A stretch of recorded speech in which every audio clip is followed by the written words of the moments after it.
분명히 16부작 드라마의 6회가 끝난 건데 왜 마지막 회를 보는 느낌이 날까요? 지선우의 사이다 복수국, 그 결과는 어떻게 되었을지 지금 만나보시죠.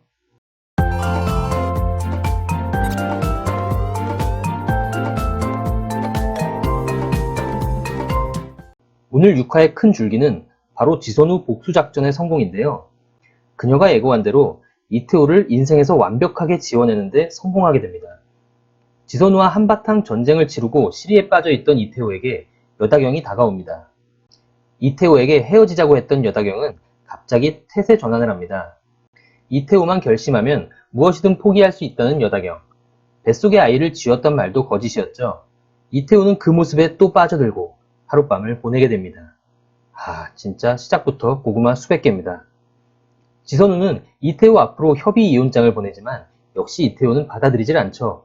이태호를 만난 박인규는 지선우가 민연설을 이용해 미행을 시켰다는 사실을 알려주게 됩니다.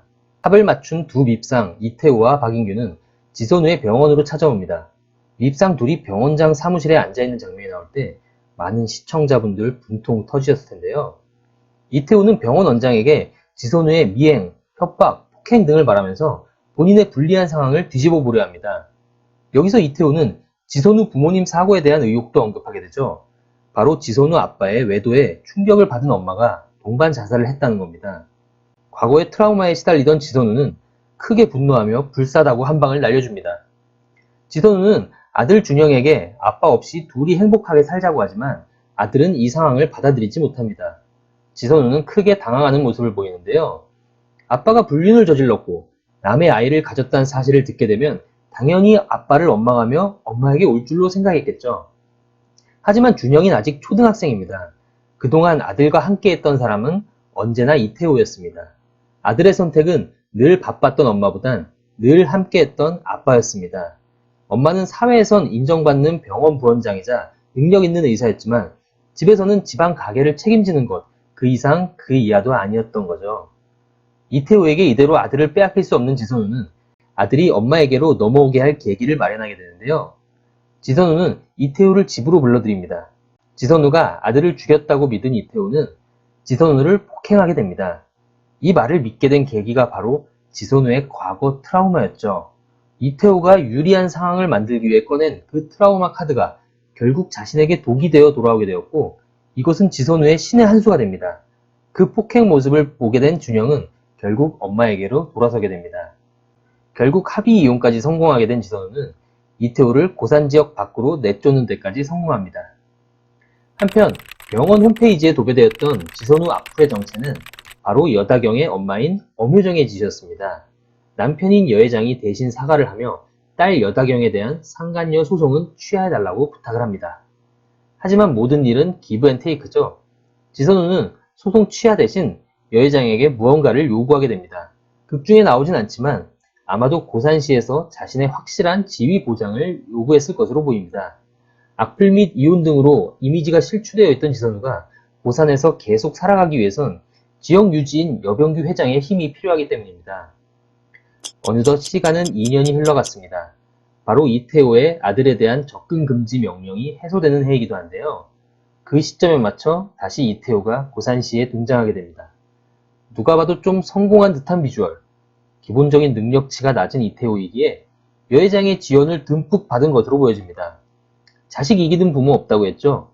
여회장은 여다경을 받아들이고 이태호도 사위로 인정하면서 많은 지원을 해준 것으로 보입니다. 그리고 뻔뻔하게도 지선우를 제외한 모든 사람들에게 하우스 파티 초대장을 보냅니다. 그렇죠. 이렇게 쉽게 끝나면 막장 드라마의 반열에 오를 수가 없죠. 다음 주부턴 2년간 복수의 칼날을 갈아온 이태호의 본격적인 반격이 시작될 것으로 보입니다. 그렇다면 6화에서 나온 앞으로의 불안 요소는 어떤 것들이 있을까요? 첫 번째는 극중 비중이 그렇게 크지 않았던 이태호의 비서 장미연입니다. 준영이한테 이혼 얘기를 꺼내며 갑자기 미안하다고 하는 장미연. 대체 그녀는 뭐가 미안한 걸까요? 그동안 장미연의 행동과 눈빛을 봤을 땐 분명 이태호와 깊은 관련이 있는 것으로 보입니다. 혹시 장미연은 이태호가 여다경을 만나기 전 불륜이었을까요? 과연 그녀의 과거 비밀이 무엇이며 이태호와는 어떤 관계였을까요? 불안 요소 두 번째는 고예림입니다. 손재혁은 고예림을 만난 자리에서 본인의 바람길을 다 인정합니다. 하지만 고예림은 이혼 대신 가정 유지를 선택합니다. 바람펴대는 남편과 아무렇지도 않게 계속 살아간다? 이게 가능할까요? 또 그 대상이 지선우라면? 이미 그녀는 지선우와 손재혁이 잠을 잤다는 사실도 알고 있죠. 이것은 더 이상 고예림은 지선우의 편에 설 수 없음을 의미합니다. 예고편에도 나오지만 고예림은 이태호의 웰컴백 파티에도 참여를 하게 됩니다. 조용했던 그녀의 행보가 어떻게 진행될까요? 마지막 불안 요소는 아들 이준영입니다. 어느덧 중학생이 된 준영은 사춘기가 찾아온 듯합니다. 거기에 2년 만에 돌아온 아빠의 등장.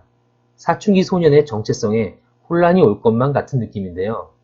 다음 주부터 시작될 시즌2는 아들 준영이 갈등의 중심에 서지 않을까 생각이 됩니다. 불륜과 이혼의 대장정이 마무리되고 새로운 국면을 맞이하게 되는 부부의 세계. 벌써 다음 주 금요일이 기다려집니다. 다음 리뷰도 기대해주세요.